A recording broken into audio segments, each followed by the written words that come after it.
નમસ્કાર મિત્રો આજે આપણે વાત કરીશું લાઇટ બિલ કેવી રીતે ભરવું।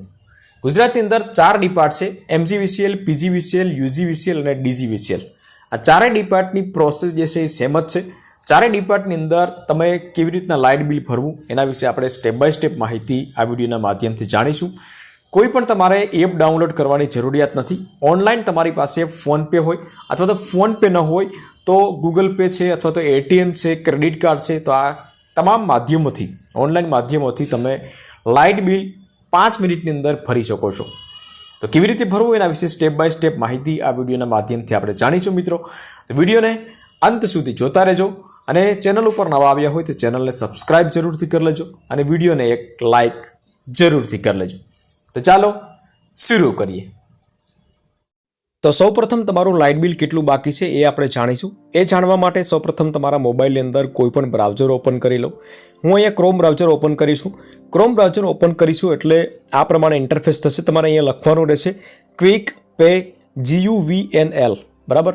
આ પ્રમાણે લખશું એટલે આની લિંક હું નીચે ડિસ્ક્રિપ્શન બોક્સમાં રાખી દઈશ, તો ત્યાંથી તમે ડાયરેક્ટ બિલ ભરી શકશો। તો ત્યારબાદ પેલું જ ઓપ્શન આવશે અહીંયા, તો એ આપણે એના ઉપર આપણે ક્લિક કરી લઈશું। એના ઉપર ક્લિક કરી લેશું એટલે તમારે અહીંયા સિલેક્ટ યોર કંપની નેમ, મતલબ કે તમારી કંપની કયા વિભાગમાં છે એ તમારે અહીંયાથી 4માંથી એક સિલેક્ટ કરવાનું છે। તો જે પણ તમારી કંપની હોય એ તમારે અહીંયાથી સિલેક્ટ કરી લેવાની છે। સિલેક્ટ કર્યા પછી તમારે અહીંયા enter your customer number type કરવાનો છે। તો અહીંયા કસ્ટમર નંબર ટાઈપ કરી અને અહીંયા ઉપર જે કેપ્ચા કોડ છે એ નીચે તમારે કેપ્ચા કોડ ટાઈપ કરવાના છે। કેપ્ચા કોડ તમારે ન મતલબ દેખાતા હોય, બરાબર, તો એથી રિફ્રેશ કરી શકો છો અને અહીંયા ચેક કસ્ટમર નંબર કરીને છે એના ઉપર આપણે ક્લિક કરવાનું છે, બરાબર। પરંતુ તમને તમારો કસ્ટમર નંબર ખબર નથી કે કયો કસ્ટમર નંબર છે, તો એ જાણવા માટે પણ હું તમને જણાવી દઉં। તમારું જે લાઇટ બિલ હોય ત્યાં તમારે અહીંયા કસ્ટમર નંબર લખેલા હશે અથવા તો ગ્રાહક નંબર લખેલા હશે અને એ જ ગ્રાહક નંબર તમારે ટાઈપ કરવાના છે, બરાબર। અથવા તો જૂનું એક બિલ હોય એ પણ હું તમને જણાવી દઉં।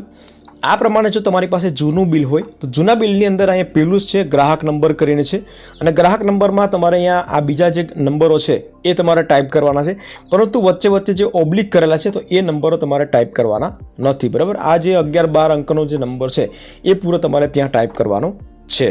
તો આ પ્રમાણે અહીંયા કસ્ટમર નંબર ટાઈપ કરો અને ત્યારબાદ ઉપર જે કેપ્ચા કોડ છે એ તમારે નીચે ટાઈપ કરવાના છે અને કસ્ટમર નંબર આ ચેક કસ્ટમર નંબર કરીને છે તો એના ઉપર આપણે ક્લિક કરવાનું છે। એના ઉપર ક્લિક કરીશું એટલે આ પ્રમાણે ઇન્ટરફેસ થશે। અહીંયા તમારા કસ્ટમરનું જે પણ નામ હશે તો એ આવી જશે, ત્યારબાદ કસ્ટમર નંબર આવી જશે, કેટલું બિલ તમારું બાકી છે, લાસ્ટ બિલ તમે કેટલું ભરેલું હતું અને કઈ તારીખે ભરેલું હતું એ પણ અહીંયા આવી જશે અને બિલ અમાઉન્ટ કેટલું બાકી છે અને બિલ ડેટ કઈ છે તો એ તમામ વસ્તુ તમારી અહીંયા આવી જશે। અહીંયા તમારે એક ફક્ત મોબાઈલ નંબર તમારે ટાઈપ કરવાનો છે અને મોબાઈલ નંબર ટાઈપ કરી અને અહીંયા પેટીએમ કરીને છે અથવા તો બિલ ડેસ્ક કરીને છે, તો બેમાંથી કોઈ પણ એક ઓપ્શન સિલેક્ટ કરવાનું છે। તો મેં અહીંયા મોબાઈલ નંબર ટાઈપ કરી દીધો છે અને અહીંયા પેટીએમ ઉપર ક્લિક કરીશું, કારણ કે પેટીએમ ઉપર ક્લિક કરશો એટલે ઘણા બધા ઓપ્શન આવી જશે તમારે। પેટીએમ વ્યૂ પેટીએમ કરીને છે તો એના ઉપર આપણે ક્લિક કરીશું। હવે તમે પેટીએમ યુઝ કરતા હોય તો તમારે અહીંયા મોબાઈલ નંબર ટાઈપ કરવાનો છે અને અહીંયા પ્રોસેસ સિક્યુરિટી કરીને છે સિક્યોરલી, તો એના ઉપર આપણે ક્લિક કરવાનું છે, બરાબર। તો એ આગળની પ્રોસેસ તમારે પિન નંબર નાખી અને તમારે બિલ પેટીએમ થ્રુ ભરી શકો છો।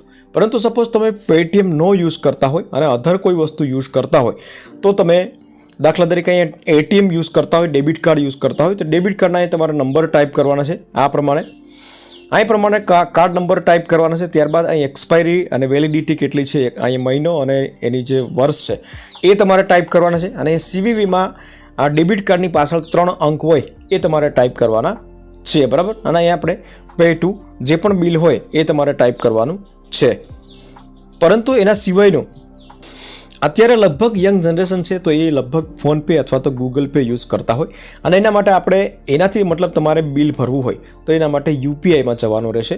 UPIમાં જઈ અને તમારે અહીંયા સિલેક્ટ એપ UPI એપ કરીને છે તો એના ઉપર આપણે ક્લિક કરીશું અને અહીંયા ફોનપે છે, તમે તમારા મોબાઈલની અંદર જેટલો એપ યુઝ કરતા હોય UPI એ આવી જશે। તો અહીંયા ફોનપે હું યુઝ કરું છું, બરાબર।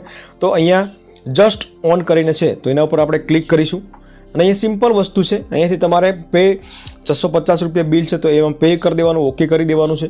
UPI પિન જે પાસવર્ડ તમે રાખેલા હોય એ પાસવર્ડ ટાઈપ કરશો અને કન્ફર્મ કરશો એટલે તમારું 1 જ મિનિટની અંદર અથવા તો 20-30 સેકન્ડની અંદર તમારું બિલ ભરાઈ જશે।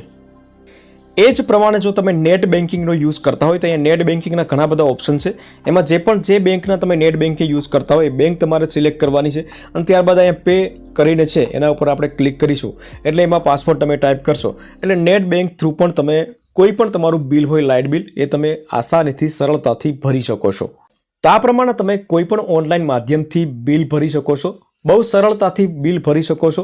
તમારે ક્યાંય પણ એક્સ્ટ્રા કોઈ ચાર્જીસ દેવાની જરૂરિયાત નથી અથવા તો કોઈ પણ ઇલેક્ટ્રિકની કોઈ ઓફિસ હોય પીજીવીસીએલની ઓફિસ હોય તો ત્યાં તમારે ધક્કા ખાવાની જરૂરિયાત નથી. ઓનલાઈન તમે 2 મિનિટની અંદર કોઈ પણ પેમેન્ટ કરી શકો છો મિત્રો. તો આ પ્રમાણે તમે ઓનલાઈન પેમેન્ટ કરી શકો છો. વિડીયો ગમ્યો હોય તો વિડીયોને લાઇક જરૂરથી કરી દેજો મિત્રો, શેર કરજો અને ચેનલ ઉપર નવા આવ્યા હોય તો ચેનલને સબસ્ક્રાઇબ જરૂરથી કરી લેજો.